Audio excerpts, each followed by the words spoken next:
Indian security forces disappeared and killed around 25,000 people and tortured over 100,000 in Punjab. Only a fraction of the abuses have been documented, and none of the perpetrators have been held accountable, and many are still in power. We launched Insaf in 2004 after interviewing survivors of state abuse.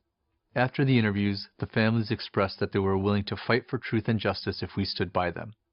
So we began working to document these mass state crimes, to hold the perpetrators accountable, and secure reparations for survivors.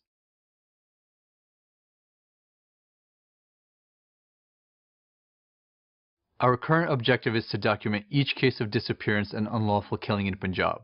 We are deploying field workers village to village to interview victim families and collect quantitative and qualitative data. We've reached 4,000 of Punjab's 12,000 villages, and we need to reach the rest. We will use these cases to develop reports and establish an online memorial.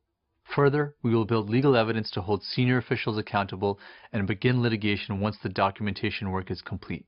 We expect the litigation to take 5 to 10 years before we can set favorable precedent.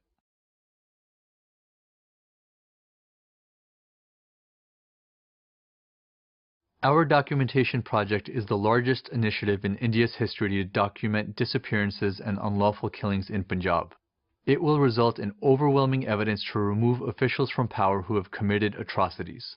Our method, developed with the assistance of demographers and human rights experts, can be replicated throughout India. Further, the legal cases we currently support have reached the highest courts and will set countrywide precedent on fundamental human rights norms.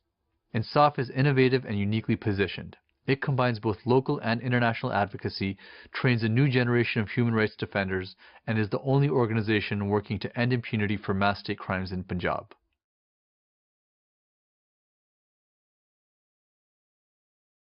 We conduct innovative documentation to clarify the historical truth and build undeniable evidence for accountability. We engage in legal advocacy to remove perpetrators from power, set human rights precedent, and initiate reforms to prevent abuses from recurring. And we organize survivors to advocate for their rights to truth, justice, and reparations. Additionally, through educational outreach and media advocacy, we build the pressure of international public opinion to influence policy.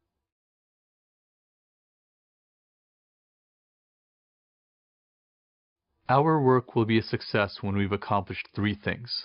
1. When we have captured and preserved every possible testimony of unlawful killing and disappearance. 2. When our findings on human rights violations provide a new factual foundation for courts to rely on to resolve human rights cases. And 3. When our findings are debated and cited among news media and policymakers in a way that influences public opinion.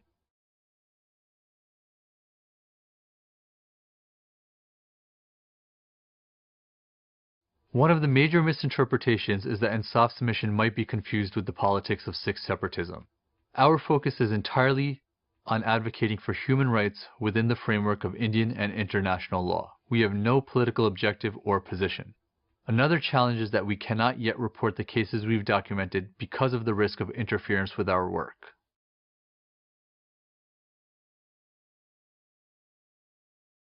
Our major accomplishments include documenting over 3,000 cases of disappearances and unlawful killings in Punjab. We have helped secure the convictions and life sentences of 5 police officials, representing the only incidents of accountability for the murder of a human rights defender in Punjab. We co-published a report with the Human Rights Data Analysis Group, proving it's implausible that the government abuses were random or few. Finally, we published a report with Human Rights Watch, proposing for the first time a comprehensive framework to redress impunity in Punjab.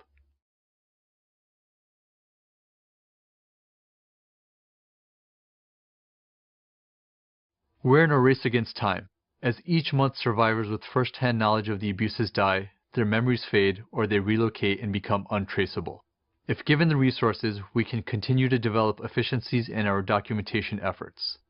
Government interference is a limited risk that we must manage. We mitigate this risk through thorough planning, efficient and disciplined execution of our projects, training and hiring professional staff, and adhering to safety protocols. Further, international funding for civil and political rights work in India is very limited, narrowing our field for financial support.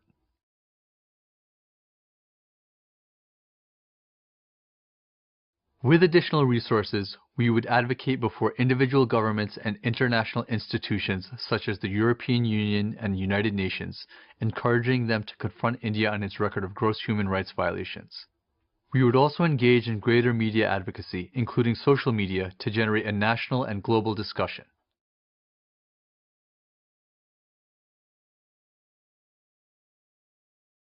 INSAF could significantly widen its impact by doing three things.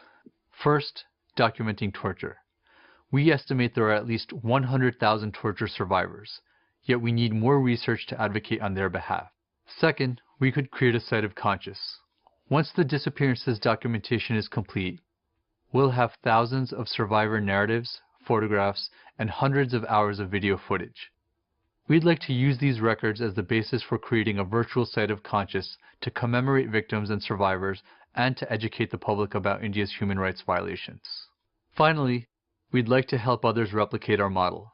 We've developed considerable expertise in conducting large-scale human rights documentation, and we'd like to share our knowledge with other communities in India.